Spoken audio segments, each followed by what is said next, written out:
Hey everyone, Chelsea here from So Simple Home. Today I'm sharing a fun new project just in time for spring. We're making these cute little felt hand embroidered eggs. And these are perfect for putting little treats in, little toys in. You can put them in your Easter basket. You can put them as decoration around your home. You can give them as gifts. You could even use these instead of those plastic eggs for your Easter egg hunt and put little treats and toys and hide them around. So this is a really fun and useful project. Plus, we're going to be using our hand embroidery skills as part of our series that we started this spring. So let's go ahead and get started, and we'll talk about what you need for this project. So first thing, you need the egg template. It is free. Go down in the description. You can grab a link and go get it over on the blog. But it comes with the egg and then the cracked portion of the egg shell. If you don't want to do the cracked portion to make the pocket like this, you could do two of the felt eggs together and just leave the top open, and you can slide your treats in that way as well. So you do have some options when it comes to how you make these eggs. Okay. Next, you're going to need some felt. Now I'm using my Sulky Felty. This is just an assorted pack of all sorts of different colors, and they have these really pretty spring colors. So I'm using kind of the turquoise and purple, the pinks, the yellows, just to make these kind of a fun spring color. But I would highly suggest you get a quality felt. You want a thicker felt. If you're using a thinner felt, these are going to be a little bit floppier. So this yellow here is actually not some of the Sulky felt, but this purple is, and it's much thicker, but much better quality. So if you're going to use a thinner felt because that's what you have on hand, that's fine, but you might want to do 2 layers on the back just to give it a little bit more strength. So you're going to need your different colors of felt. You're going to need your eggs. You're going to need your embroidery scissors, and then you're going to need some embroidery floss and an embroidery needle. Now I'm using one of my larger needles because I am using about 4 layers of embroidery floss for this particular project because I like having the nice thick outline here for this blanket stitch that we're using for this project. So that's just me. You can do what you want. But I'm cutting out one of the Easter egg tops and one of the Easter egg bottoms from the pattern, and they will fit on top of each other like this. Mine got cut a little bit right here, so it's not quite as pokey. But you can design these however you want. If you really want to use your embroidery skills, you could also add some fun egg designs across this. You could put some rickrack across it or ribbon. You could do whatever you want to kind of dress these eggs up a little bit if that is your desire. Or you can go really simple like I am here and just doing the 2-tone eggs, and they actually look really neat when you put them next to each other with the various colors. Very colorful. All right. So first thing that I did here is I threaded up my needle, and I am going to put it through just the top portion of the egg and pull. And that's kind of where my tail's going to be. He's going to hide on the inside of the egg. And I'm going to go ahead and pin these 2 layers together just so I have a little bit more stability. Oops, my thread already popped out. So my tail's going to be kind of on the inside. And then I'm going to loop around just to kind of start it out so those 2 layers are together. And now I'm going to do my blanket stitch. Now it's a little bit different, or it feels a little bit different when you're doing it on the edge of a project like this.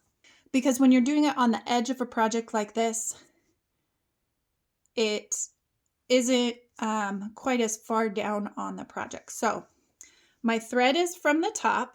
I'm coming through the bottom, up through the bottom, and I'm making, oops, too fast.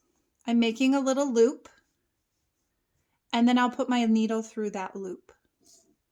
And that's kind of how I start this. And it looks kind of like that. Now the first one never looks real great. But then I'm going to go about the same distance. Same thing. Pull my needle, loop, put my thread through the needle, and then pull. And you're going to see that this blanket stitch is actually going to lay kind of on the outside edge of this felt. And that's what you want. So you don't want to go too far into the felt. This is actually just finishing off this edge. So I could just leave the felt as it is, right? Because felt doesn't unravel. But if I leave it as it is, sometimes my cutting isn't as perfect, or I don't know. There's just lots of different, it just doesn't look quite as finished or as professional, I guess you could say. And so by doing this, I'm giving it a much nicer finish. Now just look here compared to over here. It's just a small difference, but it really does make all the difference. So coming up through the back, I think one of them actually went through the front. Sorry, that's on me if I did that. Up through the back and then pull. Up through the back, through the loop, and then pull. Now you can see right here, even right here, this edge doesn't match up nicely. And I did that on purpose. Usually I would go through and trim that up so it looks really finished. But you're going to see here, just doing that little stitch, how much of a difference it made in finishing that raw edge. So I'm not making this up. This blanket stitch really does make a difference. Now, one thing I have noticed about myself when I'm doing my blanket stitch is, for whatever reason, I always start them really close and then I start getting farther and farther apart, which isn't necessarily, oops, I was going through the front again, which isn't necessarily a bad thing. But if you want uniformity, then you'll want to measure somehow. And I have heard people using like their fingernail, like from the edge of this to the edge of that or whatever, as a measuring device to help them. I have not been successful with that myself in figuring out how that works for me, but that's definitely an option or something you could think on. Now I'm trying to keep these a little bit shorter, closer together, so we match up a little bit better with these first ones, but I have a hard time. I think some of it is I just get going and I'm like, oh, this is super fast. And then I just start making them farther apart because then it makes it faster. We just go all the way around the sake though. And like I said, you could use your embroidery skills to add some decorative features on this, add some fun extra stitching.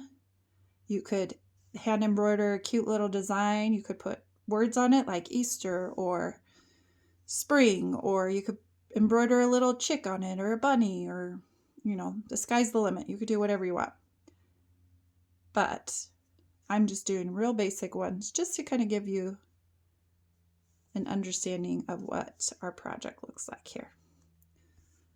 All right, now we're coming to the beginning. This is my first little hole. So I'm just going to go back through that, through my loop, and pull. So I've finished off my egg here. And then I'm just going to turn it over, take that first loop that I made and go through it and make another loop and a knot. And that is how I'm going to knot this off. So it's just right there on the edge knotted. Right, and then there's my cute little pocket. So now I take my treat and I put it in my little pocket. And I have all of these fun little treats that I can put in an Easter basket and give to those cute little people in my life, or as a treat to a coworker.